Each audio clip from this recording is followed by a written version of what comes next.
Rotary lang siya, 1, 2, 3, 4. Ayan. Kasi parang mga ano lang siya.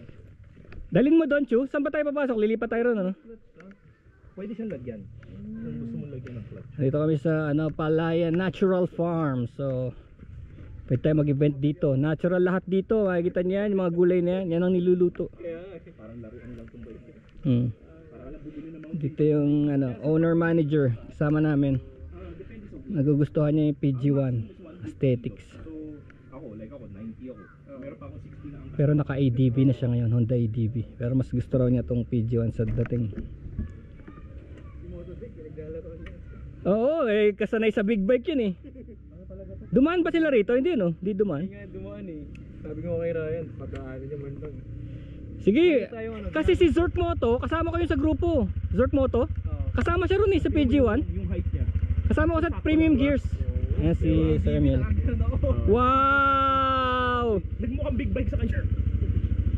Malaki, hindi siya maliit eh. Hindi siya tutol-tutol lang. Gusto mo yung off-road sa labas, makikita mo yung suspension niya, sarap.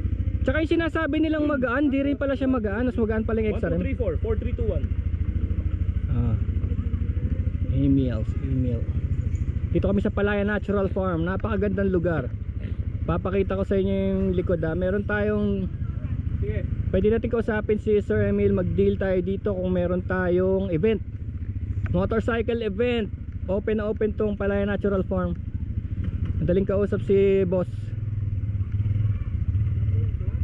Oo, ayan o. Laruan talaga. Tsaka isipin mo, nagugustuhan pa niya yung bike mo, naka-ADB na siya. Di ba? Dadali niya yan dun sa may kabila. Nandun yung ano eh. Magre-river crossing niyan. Hindi. Ay, dala sa Maylon, dala sa butas. Pupunta siya rin sa ano, tara. Sa Pitahaya. Tara, Chu. May daan dyan eh, kaya alam may tao dyan eh.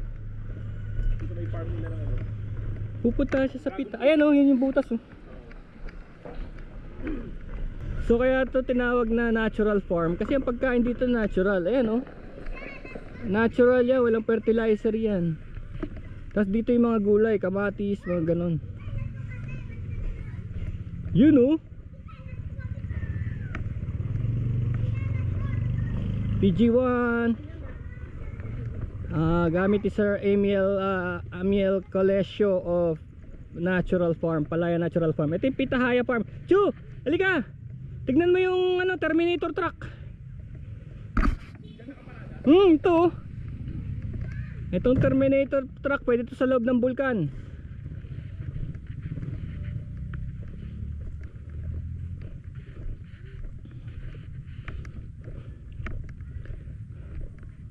Ayun o. Ayun yung PG1 o. Woohoo! Punta tayo dun. Alamat sir sa bahaan po yan. Kaya nga eh.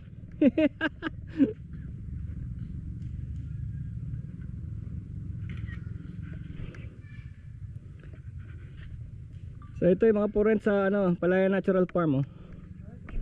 Ito yung Terminator oh. Hammer. Ito yung nila Chu, yung farm nila.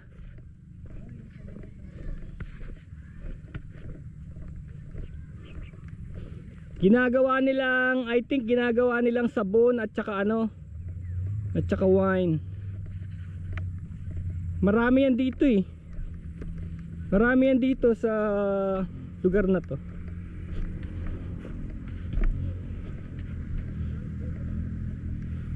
Yan, ito yung Pitahaya. Pitahaya or dragon fruit.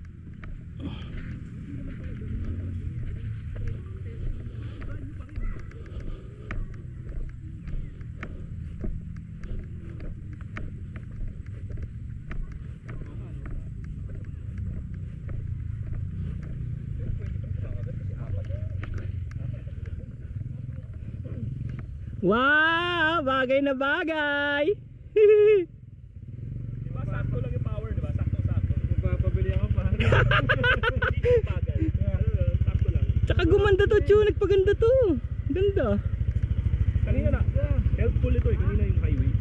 Kapag mga 80 yung speed mo, kahit pa parang 80 eh. Parang kahit pa parang covered ka sa pero nung wala yan, parang hinihangin ako. Parang kung wala to, diba? Kung wala ako. Set up na din to, maganda na inabot. Sobrang mura lang, wala bang Mga 900 lang eh, per piece eh, no? Vietnam to Ito. CDR. So in-order ko sa Jeep yung Vietnam. Ito palang kulay, no? Oo, sa Pilipinas. Only one sa Asia. Hmm. Brown ng Pilipinas. Pero maganda, no? Vietnam black. Vietnam black at saka yung iba blue yellow.